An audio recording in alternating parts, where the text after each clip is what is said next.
ఎపెప్ ఎపెప్ ఎపెప్ అంటే ఆంధ్రప్రదేశ్ ప్రైమరీ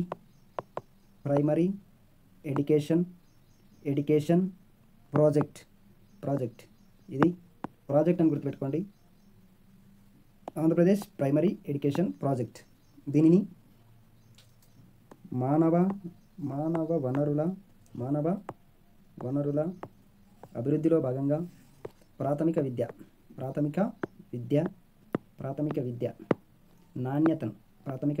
నాణ్యతను పెంచడం కోసం ఏర్పాటు చేయబడినది. ప్రాథమిక విద్య యొక్క నాణ్యతను పెంచడం కోసం ఏర్పాటు చేయబడినది. సహకరించిన దేశం ఏది? బ్రిటన్. ఇచ్చిన సంస్థ ఏదంటే దీనికి నిధులు సమకూర్చినది అది ODA అంటే overseas development administration. Overseas development administration అనే సంస్థ దీనికి నిధులను సమకూర్చింది. తర్వాత ఇది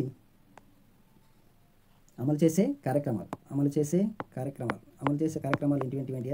ఒకటి, టీచర్లకు వృత్యంతర శిక్షణను అందించడం, వృత్యంతర శిక్షణను ఇవ్వడం. తర్వాత పాఠశాల భవనాల నిర్మాణం. తర్వాత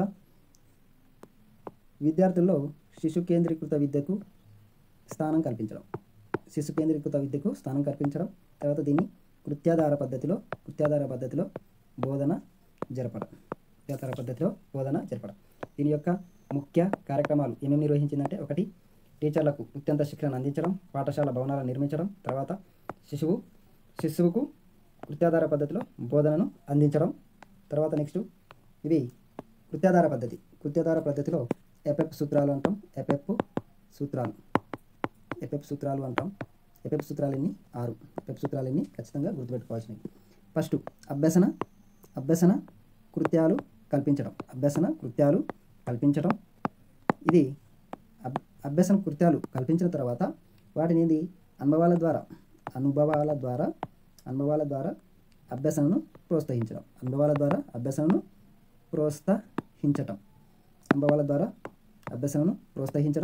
అభ్యసన కృత్యాలు ఫస్ట్ ఏం చేయాలా? కల్పించాలా. వాటికి కొన్ని ఉపాధ్యాయుడి సలహాల మేరకే అనుభవాల ద్వారా విద్యార్థి స్వతహాగా నేర్చుకుంటాడు. తర్వాత వీటిని ఈ అభ్యసన కృత్యాలు ఎట్లా చేయాలంట? వ్యక్తిగత, తర్వాత జట్టు, తర్వాత సమూహం లేదా పూర్తి తరగతి ద్వారా ఈ అభ్యసన కృత్యాలని కల్పించాలి. పనిని అభివృద్ధి పరచాలి. తర్వాత వీరికి ఈ అభ్యసన కృత్యాలు ఏవైతే ఇస్తుంటామో వాటన్నిటిని కూడా మనము ఏం చేయాలంటే విద్యార్థుల యొక్క వైయక్తిక భేదాలకు అనుగుణంగా వారికి అప్పచెప్పాలి. పనులని వైయక్తిక భేదాలకు అనుగుణంగా వారికి అప్పచెప్పాలి. తర్వాత నెక్స్ట్ 5వది, స్థానిక పరిసరాలను వినియోగించాలి. స్థానిక పరిసరాలు దొరికే అవి ఏవైతే మనం అభ్యసన కృత్యాలు ఉంటాయో వాటినన్నింటిని కూడా స్థానిక పరిసరాల నుంచే తీసుకోవాలి. అది అంతేగాని రెడీమేడ్గా తీసుకోకూడదు. తర్వాత ఇవన్నిటిని వాళ్ళకి అభ్యసన కృత్యాలు కల్పించిన తర్వాత వాళ్ళు పని అనుభవం ద్వారా నేర్చుకున్న అంశాలన్నింటినీ కూడా ఏం చేయాలి? తరగతి గదిలో ప్రదర్శింప చేయాలి. ఫైనల్గా ఒకసారి చూడండి. ఎపెప్ సూత్రాలు.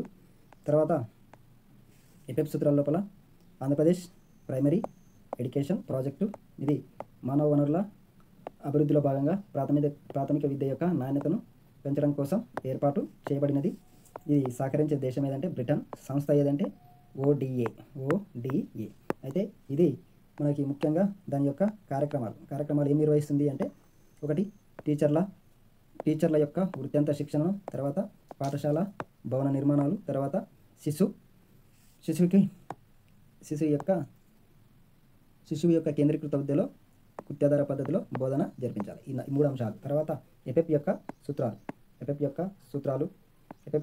ఏంటివి? 6 ఉన్నాయి. ఒకటేంది? అభ్యసన కృత్యాలు కల్పించాలి. ఉపాధ్యాయుడు ఏం చేయాలి? అభ్యసన కృత్యాలు కల్పించాలి. అప్పుడు విద్యార్థి అభ్యసన కృత్యాలు అనుభవాల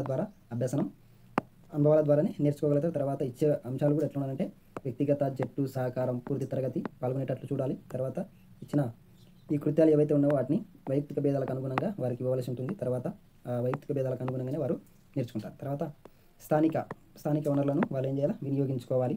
మనం ఇచ్చేటి కూడా ఏంది లో కాస్ట్ నో కాస్ట్, అంటే స్థానిక పరిసరాల్లో ఏవైతే దొరుకుతాయో వాటి ద్వారానే అభ్యాసన కృత్యాలని కల్పించాలి. తర్వాత వీళ్ళు సాధించిన అంశాలన్నింటినీ కూడా తరగతి గదిలో ప్రదర్శింప చేయాలి.